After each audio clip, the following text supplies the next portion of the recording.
Դուք էլ այդ օրերին ունեիք այն նմանատիպ կանխազգացում, որ մեծ պատերազմը գալիս է։ Ինչն էր հուշում, որ մեծ պատերազմ է սկսվելու այնուամենայնիվ։ Ես այդ զգացումը ունեի մոտ 1 տարի մինչև պատերազմը սկսել։ Եվ ինձ համար մեկ բան էր հասկանալի, որ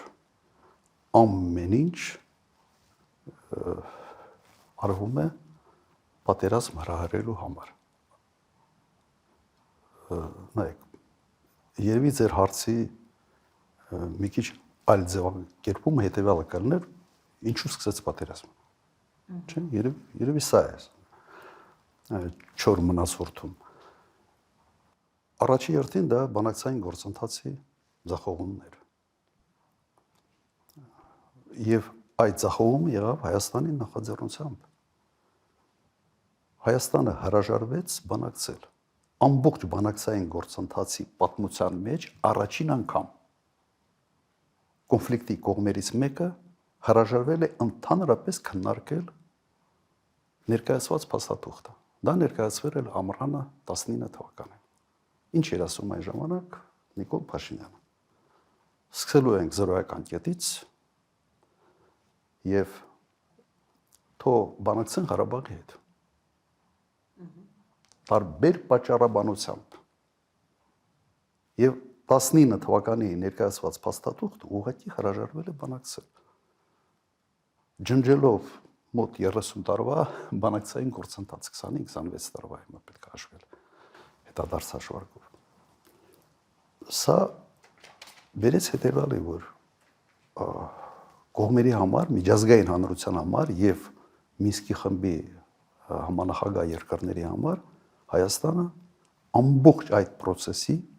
ձախողող կողմն է։ Ինչ պետք է անել Ադրբեջանը։ Իհարկե պետք է հասկանալ, որ բանակցային գործընթացով ինքը որևէ բանի չի հասնելու եւ պետք է սկսի պատրաստվել պատերազմ։ Սա հիմնական, ուղղակի ֆունդամենտալ պատճառն էր։ Ես չգիտեմ ինչով էր առաջնորդվում Հայաստանի վարչապետը, իմ տպավորությամբ sense օթերում էին, թվում էր թե 18 թվականի այդ հեղափոխությունից հետո sense համաշխարհային դեմք է ինքը դարձել եւ ինքը կարող է իրեն թույլ տալ նման կարգի քայլեր։ Թե չեմ սխալվում, ինքը խոսում էր արդեն հենց բուն նախապատերազմական շրջանում, նաև Ադրբեջանում ներքին հեղափոխության մասին, պայթեցնել Ադրբեջանի ներքաղաքական կյանքը, այդ տեսակ հայտարարություններ։ Այո, եւ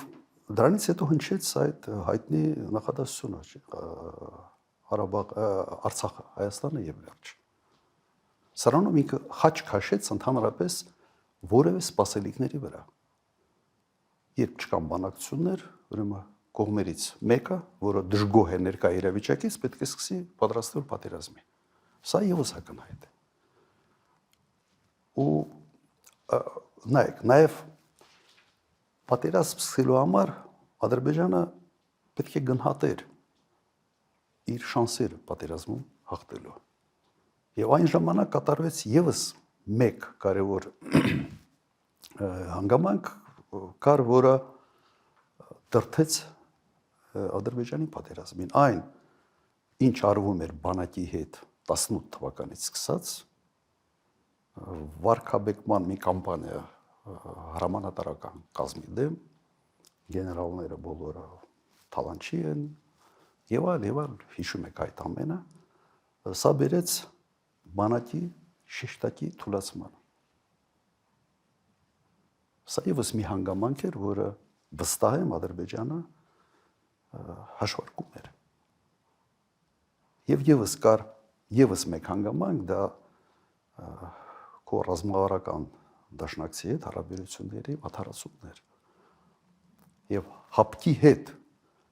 ուղղակի կոնֆլիկտի մեջ մտնելն էր հապկի գլխավոր քարտուղարին նկատմամբ քրեական հետապնդումներ։ Հիմա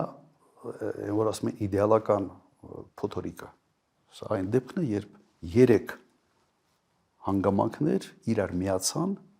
եւ իդեալական պայմաններ ստեղծեցին Ադրբեջանի համար որոշում կայացնելու։ Իսկ վերջի կաթիլը եղավ Հայաստանի հյուսիսում այն սահմանային կոնֆլիկտը, որը ուրճացվեց ասենց երկրորդ սարդարապետի մակարդակի միջև։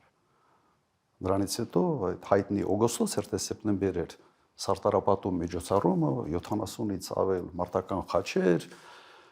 եւ այն հայտարարությունները, որ Հայաստանը տարածաշրջանում ունի ամենից մարտունակ բանակը եւ այլ եւ նաեւ այդ ելույթում հետ չեմ ցալում նաեւ Թուրքիային էր կպնում։ Իդեպ այդ իրադարձությունները հյուսիսում սահմանային այդ միջադեպը ինքը բավական մեծ արձագանք ունեցավ Ադրբեջանում։ Լայնածավալ հանրահավաքներ էին, որոնք պահանջում էին Իլհամ Ալիևից միջոցներ ձեռնարկել։ Եվ Ադրբեջանի նախագահ վտանգ զգաց իր իշխանության համար։ Հիմա մի քանի հանգամանք իրար միացան եւ ստեղծեցին իդեալական պայմաններ պատերազմը սկսելու համար։ Բանակցային գործընթացի ձախողումը բերեց նրան, որ ոչ մեկը չդատապարտեց Ադրբեջանին, մեր կողքին ոչ մեկը չկանգնեց։ Ամենայն դեպս հրապարակային։ Բանակը թուլացած էր, ուրեմն պատերազմում հաղթելու հավանականությունը շատ ավելի մեծացավ, քո դաշնակիցների հետ հարաբերությունները փչացրել ես, ուրեմն իրենց ուղակի միջամտության հավանականությունը եւս փոքրացավ։ Հիմա այդ քայլեր կարող են անել միայն անպատասխանատու մարդ։ Կամ եթե դա չի արվել դիտակցաբար, այսպես ասենք, պատերազմը հարարելու համար։ Եվ որն է ձեզ հետահայաց զուտ ձեր կարծիքը։ Որովհետև սկզբում ասացիք, գուցե դա հետհեղափոխական էյֆորիայի ազդեցություններ, հիմա գալիս ենք նրան, որ կարծես թե պլանավորված գործողությունների մասին ենք խոսում։ Նման է, նման գործողությունների, բայց ես չեմ կարող պնդել։ Հիմա դա կամ ուղղակի աշխարհակահաղական առումով տգետության արդյունք է, կամ ես մեկ անգամ մի նախադասություն եմ ասել, որ եթե Հայաստանի ղեկավարը լիներ գործակալ, ապա կաներ ճիշտ այն քայլերը, որոնք մենք տեսնում ենք։ Ես չգիտեմ, իշխանափոխությունից հետո միայն հայտնի կդառնա, թե իրական պատճառները որոնք էին։ Բայց մի հուշագրավ հայտարարություն, որը ուղղակի իմ տպավորությամբ ֆանտաստիկայի ժանրից է։ Երբ Նիկոլ Փաշինյանը արդարանալու համար ինչ էր ասում, ինքը ասաց, որ ինքը ասել է Հայաստանը, Արցախը Հայաստանը եւ վերջ, որովհետեւ ինքը հայրենասեր էր։ Չէ՞ այդպես ասա։ Եվ այն ժամանակվա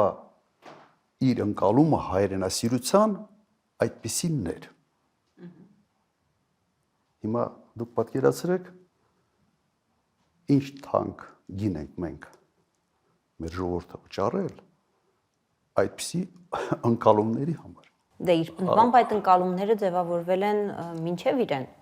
այդ թվում ձեր կառավարման շրջանում։ Իր ուղղակի նախադասությունը։ Ես դա ասել եմ, որովհետև ես հայրենասեր եմ եղել։ Ասելա չէ այդպիսի բան։ Իր հայտարարությունն է։ Հետարքիր բանը գիտեք ինչ է։ Ինքը իր ձախողումների ներդաշնակ փորձում է բերել իր հայացքների փոփոխությունը։ Մի հարցում ձախողվել եմ, ուրեմն հայացքներս փոխում եմ, ասենց օպորտունիզմի դասական ասենց տարբերակ է, ուրեմն ամեն ինչ միջով այդ սխալ էր, այ մեր կարծիքները փոխելով, մեր մոտեցումները, անկալումները փոխելով, մենք գալիս ենք հիմա նոր հայրենասիրական մոդելի։ Նոր հայրենասիրական մոդելի։ Եվ եւս մեկ բան, ինչ է ասել, որ Արցախը Հայաստանի բեռ էր Հայաստանի համար եւ Արցախը հանձնելով մենք ձեռք ենք բերել մեր անկախությունը։ Ոչ թե կորցրել ենք Արցախը, այլ ձեռք ենք բերել Հայաստանի Հանրապետությունը։ Հիմա եթե փորձեմ ես սա թարգմանել նորմալ տրամաբանության մեջ, ինչ է ասա։ Ուրեմն եթե մենք շարունակեինք հիմա ունենալ Արցախ, եթե մենք չտայինք 5000 զոհ, 11000-ից ավել վիրավորներ, մենք կլինեինք խեղճ ու կրակ, սուվերենությունը կորցրած, դժբախտ եւ դժգույն մեր պատմության հետ հաշտության մեջ ասենց հիմարացած վիճակում մի ժողովուրդ։ Սա է ուզում ասել։ Ինչպես եւ էինք ըստ իրեն։